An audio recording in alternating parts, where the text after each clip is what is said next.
Hey everybody, in this LEGO Room vlog, we're going to be taking a look at 4 different Speed Champions. We'll be building, reviewing, and placing the LEGO Princess Leia helmet, Boushh. And I'll also be placing the Lord of the Rings Rivendell set here in the LEGO Room. I think we should start with the Speed Champions. Let's start with the Too Fast, Too Furious Nissan Skyline GT-R.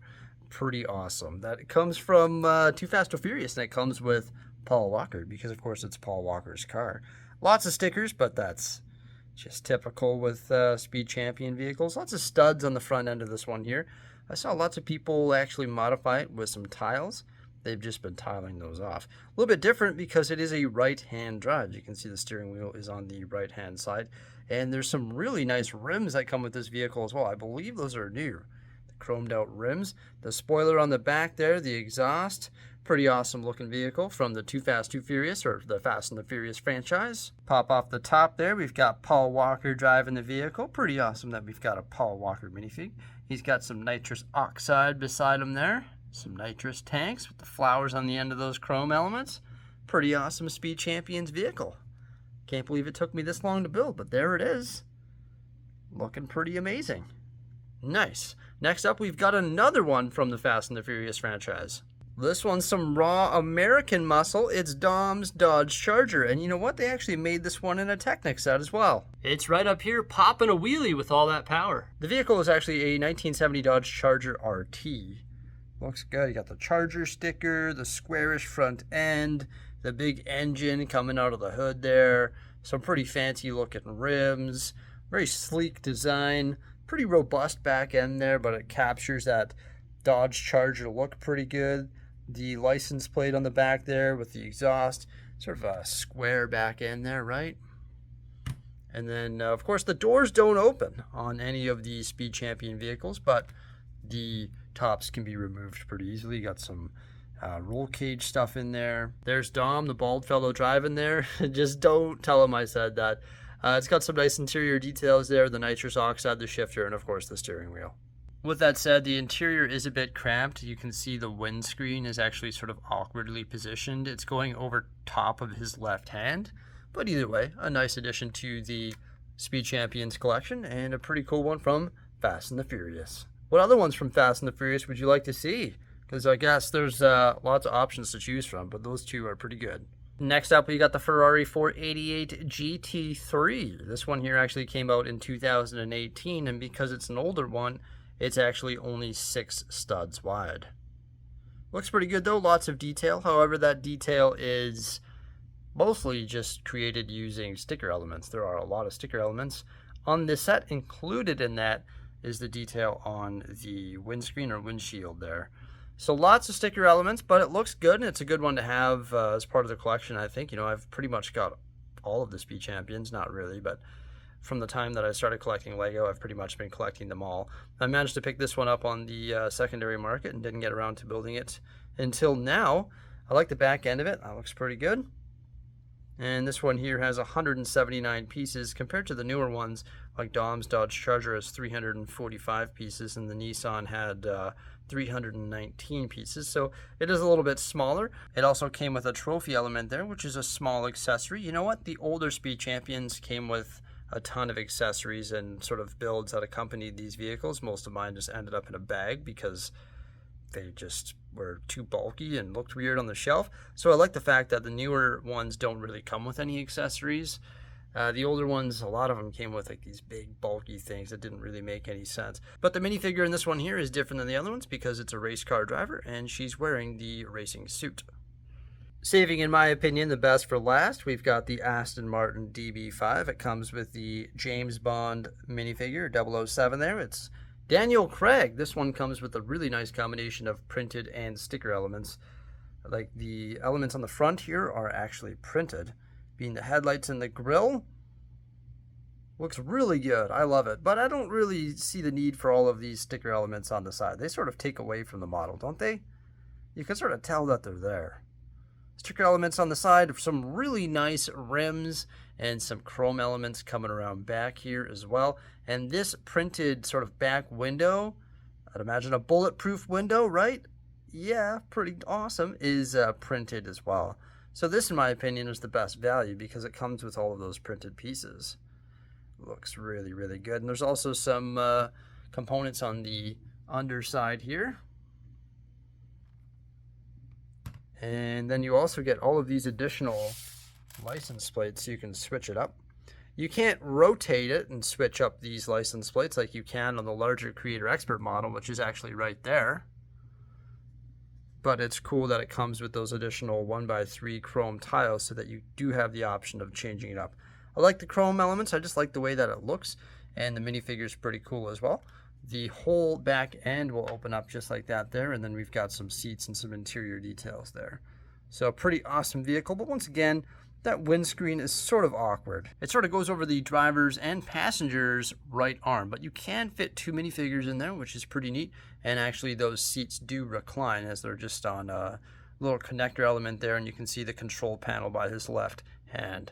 Pretty awesome set. I love this windscreen element and all the printed details that come with this one here.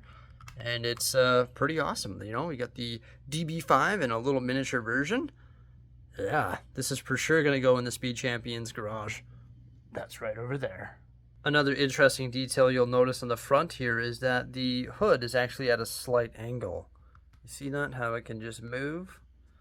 It's a really nice added detail to match the aesthetic of the DB5. Okay, now we're going to crack into this Lego Star Wars helmet set for Princess Leia as the bounty hunter. Boushh. I've heard it pronounced all 3 ways, but I believe Boushh is the correct way.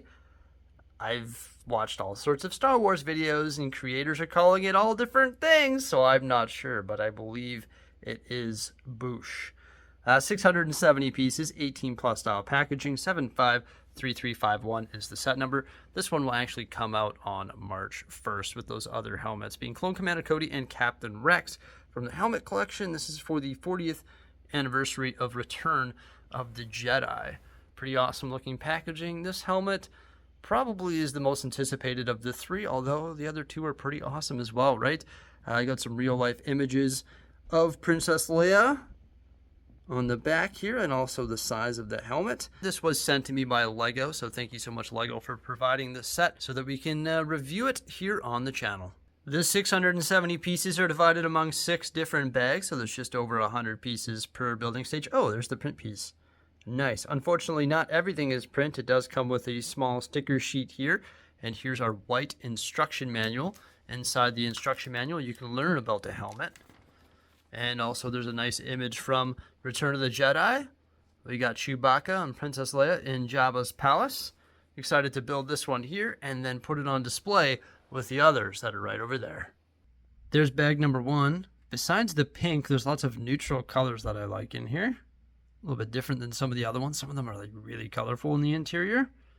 So it's not bad. Lots of nice curved pieces there to get the shape of it correct. And tons of snot bricks, as always. With bag number 2 done, starting to come together there, we've got the top constructed and also the visor that has those trans green elements, the 1x1s. Looks pretty good. That was a pretty neat component to build, just with like brackets and tiles and curved slopes, and then put it in spot there and lock it in place with the top component. Bag 3 is tiny, just started filling in the back of the head there. There's a pretty interesting side panel, and that's going to fit just right in there. And then this panel here is just going to finish off the side. So bag 5 added pretty much the exact same thing on this side here. The way it came together was pretty nice. It's a little bit different.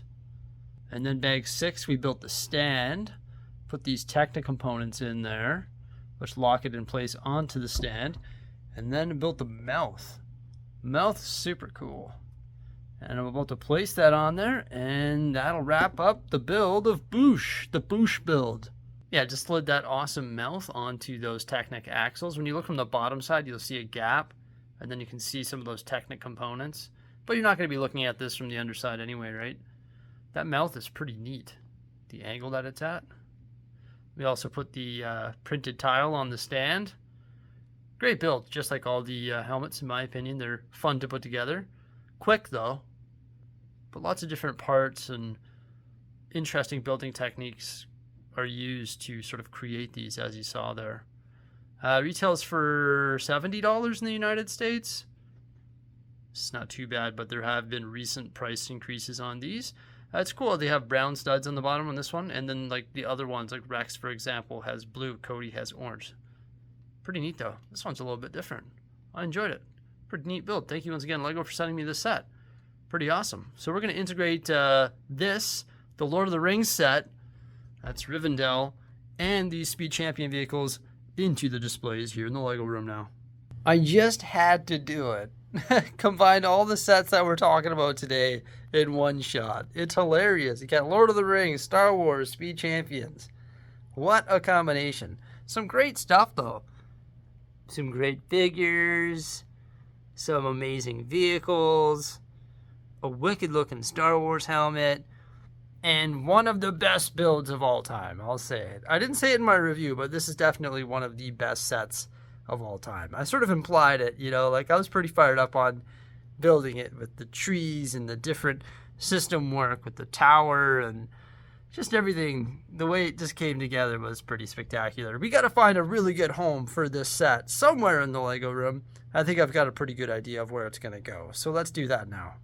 In my last vlog, I discussed the position of Rivendell, and I was thinking maybe it should go in the campground, or it could go on the raised platform. I honestly don't think under the table in the quote-unquote medieval area is an option. And no, I don't think I'm going to bring the amusement park up top here, just because I really like my amusement park when it's fully built. It could definitely go on this pack shelf right here because these avatar sets are rather small. But it would take up more space than that. Then I would have to find a new home for Castle Fortificata, the Statue of Liberty, and also the Empire State Building. And all of the avatar sets as well. Elvis, the reality is I do not have space to do that. So I don't really want to take apart that shelf, even though those sets don't really look, I guess, the best up top there above the Razor Crest. Like, it's not the best. It's sort of a clutter. But hey, I love these avatar minifigures. Those are really neat. Not too long ago, I was contemplating putting some shelving right up here, the same track shelving as over there. I don't know if I want to do that, especially if I'm planning on getting a bigger space, putting more holes in the wall and going through the process of doing all that just to take it down within 6 months. Might be a waste of effort, but hey, that would look pretty cool, and that would give us some space for some other sets, specifically boats. Well, before I do that, I want to see if it's going to fit on a billy. I really don't think it is. Billy shelves are just over 10 inches, and they're approximately 30 inches wide. So that's sort of like the back of it, and as you can see at the 10-inch mark right there, doesn't quite fit because that actually comes out further. So if you want to display it properly, it is not going to fit on a billy shelf. Before anybody in the comment section asks where my Darth Vader helmet is, it's currently on the Mega figure right there behind the Star Destroyer. And there's what remains of the bottom of his helmet and also the name plaque. I very easily put Boushh, Princess Leia, up there beside Luke. Figured that makes sense, you know, got the 3 bounty hunters all side by side. Yeah, that's good. And then once again, we've got Cody and Rex right there beside the Stormtrooper and Scout Trooper. The Speed Champion cars will eventually get cycled into the garage like the Aston Martin DB5. It's part of the reason why I made it so much glass, so you can actually see the vehicles within. And we'll probably have to look into lighting up that garage when that time comes, when we're actually done it. But there's the other 2 Speed Champion cars. I did not end up putting the Rivendell set right here, just because that is a huge undertaking. That is domino effect like crazy. The definition of the domino effect is what I'm trying to get at. You'll notice that the Boeing Dreamliner is up top there. You can't really see it that well, but it is an awkward set to fit on a shelf. It has to go on a pack shelf. It has to have about 17 inches of clearance. So that's why it used to work over here on top of the parts, but it will not work on the track shelving beside the parts with Mickey and Minnie. But that's where I decided to put Rivendell. I decided to put it there because it's got good visibility there. And I only had to move one set. The Dreamliner, that's it. So that was just the easy solution, the quick and easy solution. And it also looks good. I'm going to see it more often here because this is sort of like how we walk into the Lego room, right? I was thinking of putting it deeper into the shelves, like over there at the end of the Hogwarts Express. But then you sort of have Tall Castle beside Rivendell, right? I think it just makes more sense right here. You're going to see it. I decided to put all the minifigures on the minifig stands rather than having them buried within the set.